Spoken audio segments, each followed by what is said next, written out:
Vous savez que cette huile de sang était totale dans le monde entier. Hein? Au niveau de l'Afrique centrale, plus précisément au niveau du Congo-Brazzaville, nous avons suivi cela de très près parce que le Seigneur nous a annoncé ça d'avance.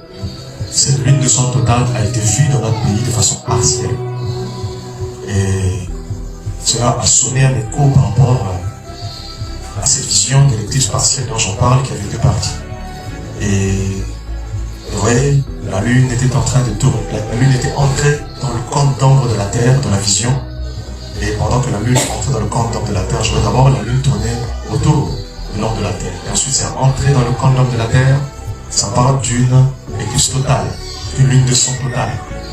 Et pendant que ça entrait dans le compte d'ombre de la terre, tout d'un coup, elle était partielle. Or ça, le Seigneur nous avait dit comment cette éclipse partielle évoluerait. Nous avons vu l'accomplissement des signes que le Seigneur nous a donnés. Le 28 octobre 2023 devait apparaître une éclipse partielle, n'est-ce pas? Qui devait être le signe même de l'invasion de la bande de Gaza par Israël, n'est-ce pas? Il nous a montré bien avant, des années bien avant cela, qu'il y aurait une éclipse partielle de l'huile de sang qui se produirait le 18 septembre 2024, n'est-ce pas?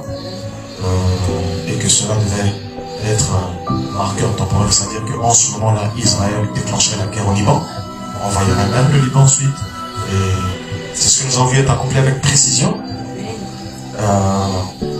Maintenant, voici une lune de sang totale qui, au moment de son apparition à notre niveau, est une église partielle.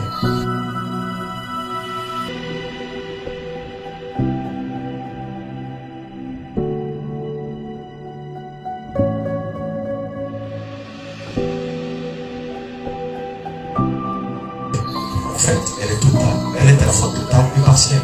Donc, elle réunit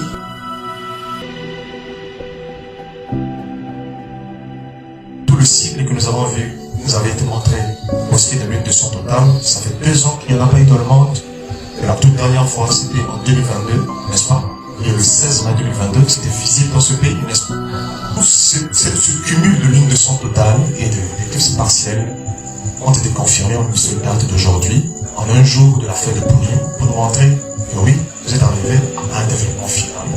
Maintenant, la saison tout entière de la matérialisation totale de tout ce qui doit arriver, elle est ouverte. Et souvenez-vous que Purim, c'était la vengeance de Dieu contre les Perses, qui ont voulu l'extermination des Juifs. Et aujourd'hui, la fête de Purim se joue dans le même contexte. Aujourd'hui, nous avons l'Empire perse reconstitué à travers l'Iran, qui est la Perse, n'est-ce pas? C'est la République persane d'Iran.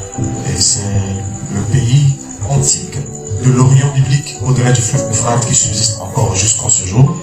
Et cet empire perse, souvenez-vous, avait décidé et avait proclamé au plus fort qu'elle souhaitait l'extermination d'Israël, la destruction de l'État d'Israël. Vous voyez, c'est pour ça, nous devons savoir que la vengeance qui doit être exécutée, ce n'est pas l'empire perse qui va le faire, c'est Israël qui va le faire. Et donc, c'est pourquoi cette fête de Purim, d'accord, connectée à la lune de sang, annonce très précisément la prochaine frappe d'Israël contre l'Iran.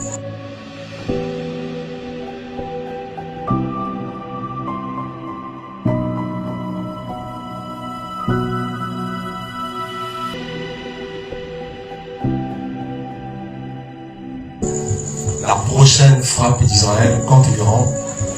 Et ça, je vous le dis. Et j'insiste encore une fois. Non point que je le dise dans une vision du Seigneur, mais parce que lui-même est apparu, m'a élevé pour que j'entende face à face. Et cela des années avant même qu'il me paraisse un seul signe de cela.